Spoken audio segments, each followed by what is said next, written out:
Hi guys, here's a what we ate in a week video. So on Sunday I made pizza pasta.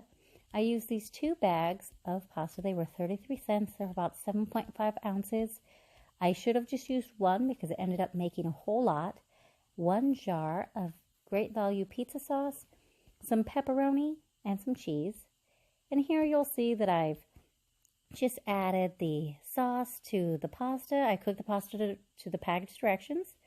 I cut the pepperoni into quarters just because I wanted to make sure there was plenty of pepperoni. The pepperoni was something that we already had in the fridge and needed to be used up. So this was a really good recipe for that. I didn't have my tripod this day, so you'll see that the video is a little shaky and kind of goes all over the place. I apologize about that. And here I am just trying to stir that up. It was a little hard to do one-handed. You'll see in a minute that the camera cuts so I could add the cheese, and I mixed it up a little bit better when that happened. So you'll see me, here I am, just sort of mixing it up and fiddling with it. The camera cuts. I added about 3/4 of the bag of cheese, which you'll see in just a minute. Okay, I mixed in 3/4 of the bag of cheese, and then I topped it with the rest of the cheese. It went a little out of focus for a minute there, but that's how it looks. And then I'll put the recipe down below so you can see cooking times. But that's what it looks like when it's all said and done and it's all bubbly and yummy. It went over really well with my husband and kids. And this is what everything looks like plated up. I couldn't have this, so I made myself some zucchini noodles and some salmon, which unfortunately I did overcook. So it ended up tasting a little bit dry, but it was still edible, so I ate it anyway. On Monday, we made chicken pot pie. Now, I don't have the footage of this, but this was very simple. It was simply just 2 pie crusts. I bought Pillsbury, 2 large cans of chicken, a can of cream of chicken soup, potatoes and carrots, and you boil the potatoes and carrots for 10 minutes first, and then you combine everything, you put it in the pie, and you bake it at 350 to 40 to 45 minutes. Now, I will say that once this is done and you've let it cool a little bit, there is no real graceful way to cut into this. On Tuesday, we had leftovers. The kids opted for leftover pizza pasta, and my husband and I had leftover pot pie, and you can see here that after it's had time to set and get more solid, the pot pie is firm. This is my 5-ingredient tomato soup. This actually ended up being 6 ingredients because I added Parmesan cheese at the end. This is a very, very simple recipe. It calls for part of an onion, and the recipe itself says to cut it into very large chunks. I like to cut them into slightly smaller chunks just because I think they blend a little bit better that way. And you'll see, I'm showing you the butter here. I actually had kind of a pregnancy brain moment here. Normally you're supposed to melt the butter first and then add the onion, but I just went ahead and threw the onion in there before it was melted. I'm not sure why I did that. And then I went ahead and turned it on. It still tasted fine. It just took a little while longer for the butter to melt because the onion was there. And you'll see me kind of waddling back and forth doing stuff. I'm just opening up the can of the canned tomatoes. You can make this with fresh tomatoes. However, the recipe even says that they encourage you to use the canned whole peeled tomatoes.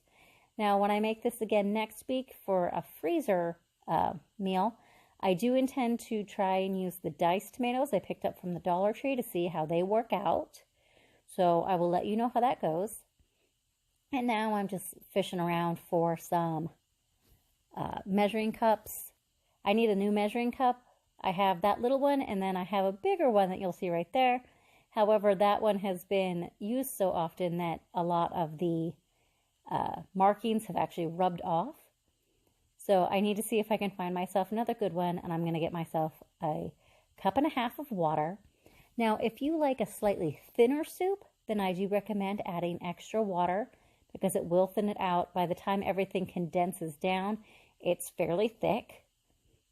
So that is one thing to keep in mind. And you might notice every once in a while I'm reaching off camera, And that's because I have a garbage bowl that I have on the other counter behind the camera.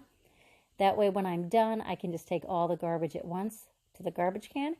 And you might also notice I do this weird thing with my fingers every once in a while.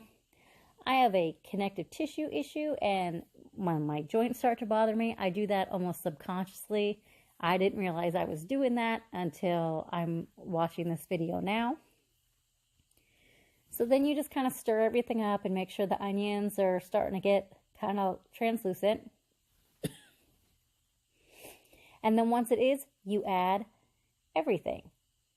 You add all the juice in the can of tomatoes and the tomatoes themselves and the water. I didn't film putting in the salt, but I did that at the end. Now you'll see I'm going to pour the water in. Oh, excuse me, my allergies are acting up really bad right now, so pour in the 1.5 cups of water. And one thing I do is I crush the tomatoes a little bit while I put them in. Now, they don't say you need to do this or anything. I just think it blends a little bit better when I do this. So you'll see me doing that. One thing I will warn you of is that it can make a mess when you do this. You could squeeze it a little too hard, it could burst and make a mess, and you'll see at one point that one of them kind of does, and then you'll see me cleaning it up. But again, this step is optional. You don't have to crush them.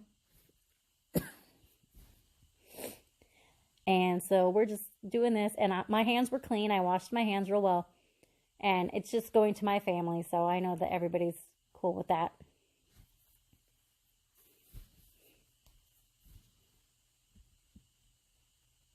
I think that was the tomato that burst right there.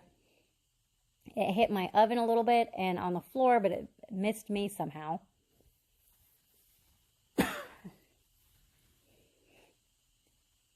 And then I'm going to go over here and grab a paper towel and clean up the mess. And then all that happens here is you bring it to a simmer and then you let it simmer for 40 minutes.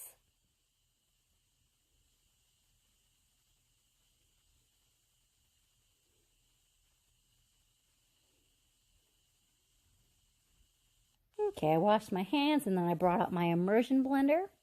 You can do this if you just don't have one and you have a regular blender. However, I would recommend taking the part of the top of your blender, the little clear part, out and replacing that with a kitchen towel because it can overheat. And when it overheats, it ends up kind of splattering and making a gigantic mess. One thing about the immersion blender I will mention is that sometimes you have to put it directly on top of the onion in order to get it to blend it up. And I just scrape down the sides just to make sure that I get everything. And this is what it looks like when it's all finished. I added the Parmesan cheese to the top. And then I made the kids grilled cheese sandwiches to go alongside. My daughter likes hers a little darker and my son likes his on the lighter side. I had some soup as well, but I did not have grilled cheese with mine. But this is usually a pretty big hit in my house, so I make it whenever, you know, they ask me for it enough. That's what we had on Wednesday. On Thursday, we were supposed to have chicken Alfredo if you watched my grocery haul video. Unfortunately, I took a fall and had to go to the hospital. The baby's okay, and I'm sore, but I'm okay too. But they wanted to monitor me for a while. So my husband went ahead and ordered pizza for the kids and himself, and he got me this salad. And that's what we ended up eating on Thursday. On Friday,